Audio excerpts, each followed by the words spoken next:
Hey yo.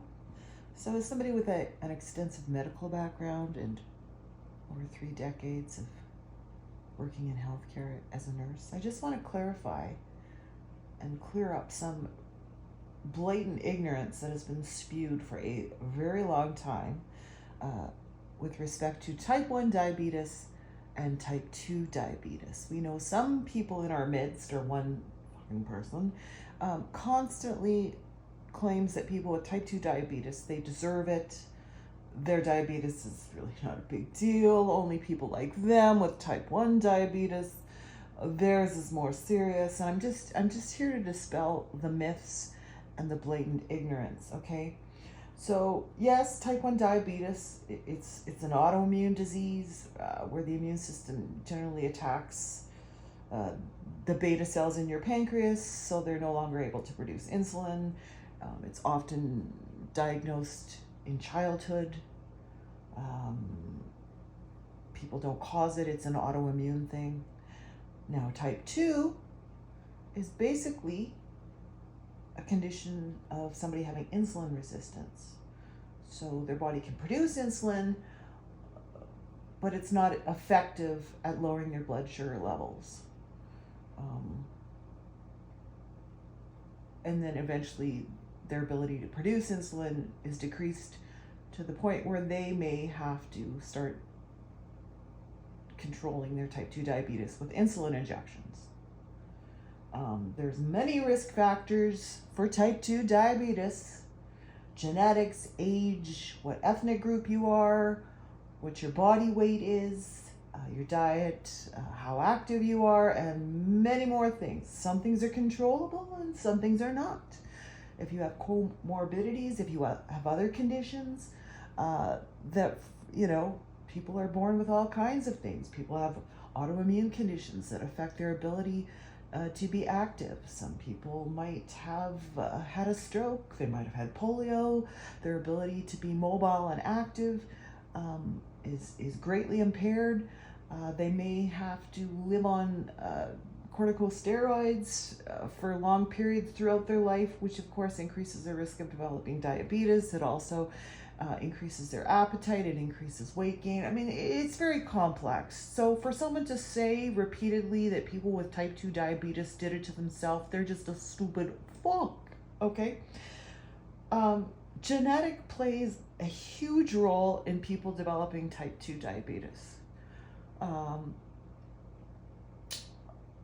my doctor went to a diabetes conference somewhere in the States with specialist endocrinologists, and it was studies have shown that if you have a parent with type 2 diabetes, no matter what you do as a child, as an offspring of that parent, you have a 75% chance of developing type 2 diabetes. No matter what you do, no matter your lifestyle, your diet, your activity level, it's a genetic thing. Genetic. Genetic. Okay? So you can eat well, you can exercise, you can be active, you can be totally have an awesome BMI, but you can still develop type 2 diabetes. If your pancreas and the cells in your pancreas, the beta cells, are predisposed due to genetics. So, yeah. And of course, risk factors increase with age, stress, some medications. For instance, statin drugs increase your glucose levels. They're just finding that out over the last few years. Obviously, as I mentioned, corticosteroids increase your glucose levels. There's all kinds of medications that can increase your glucose levels and put you at high risk for developing type 2 diabetes. And some are medications that you have to take, that people have to take. They simply have to take it. They're finding out that poor sleep, has a great impact on insulin resistance and insulin sensitivity in the body. If you're somebody with insomnia, if you're somebody that has trouble getting to sleep, staying asleep, sleep has a huge impact on a person's glucose levels. So if you're somebody that doesn't sleep well, You will often wake up in the morning. If you were to test your blood sugar with a meter, you would find your blood sugar is high. Add to that our cortisol levels are always higher in the morning when we wake up. It's just our body's natural circadian rhythms, where the body is triggered in the morning to have higher cortisol levels, because it's the fight or flight. It's the sympathetic nervous system. It's like it's time to wake up. It's time to get going. And those elevated cortisol levels, adrenaline levels, increase your blood sugar levels. It's much more complex than just saying somebody did it to themselves, and only if you have type 1 diabetes is your diabetes significant. Like, Jesus, how stupid and ignorant can you be? But that's a very rhetorical question. I just don't know what else to say. I mean, both types of diabetes can have the same complications. It can impact your vision, your eyesight, your eye health. It can cause kidney disease, cardiovascular issues.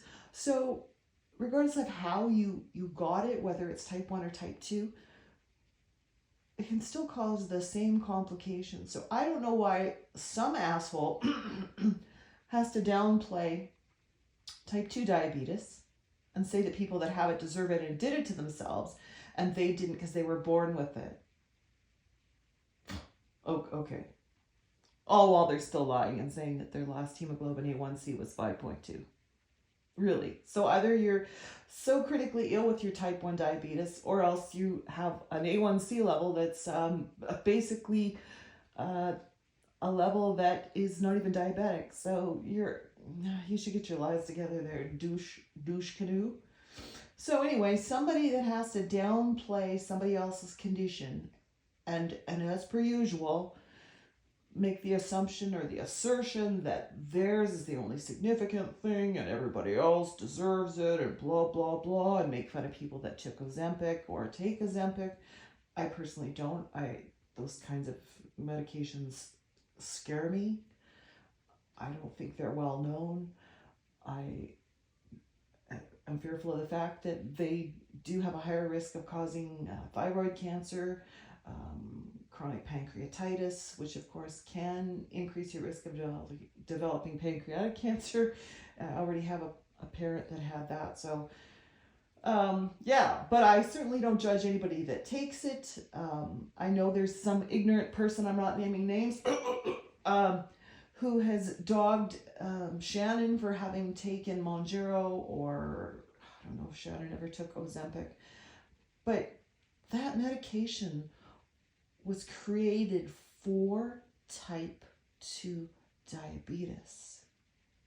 I don't think Shannon ever said she took it for weight loss.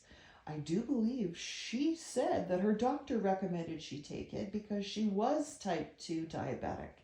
It just happens to have had the bonus effect of helping her lose a lot of weight. She looks amazing. And basically what it did was it reduced her insulin resistance. I'm sure her glucose levels and her A1C are amazing now. So she didn't take it to lose weight. She took it for the reason that her doctor prescribed her to her because she was type 2 diabetic. So, shut your trap and stop judging people for the medications they take, because you flip-flop. One day you love the Viper Pole and you love Big Pharma and you love all the medications you get to take and your fentanyl patches and all your shit and your stuff for MRSA. But the next day you're slamming the Big Pharma, and you're slamming people that take medications. Why don't you just shut the fuck up? Because you have no medical education, you have no healthcare education, you have a piddly, useless, completely inane music degree that got you nowhere except slinging grits and hash browns at the fucking Waffle House. You have no psych degree. You have never cared for patients. Today you mentioned something about going and doing home visits and doing home care. Lady, you were never a nurse. You never worked in a psych facility. You never put people in 5-point restraints. You never gave them injections of Haldol. You never did all these things you allege. I think you are the person that had all those things done to you, and that's why you are so well versed in what happens in psych facilities.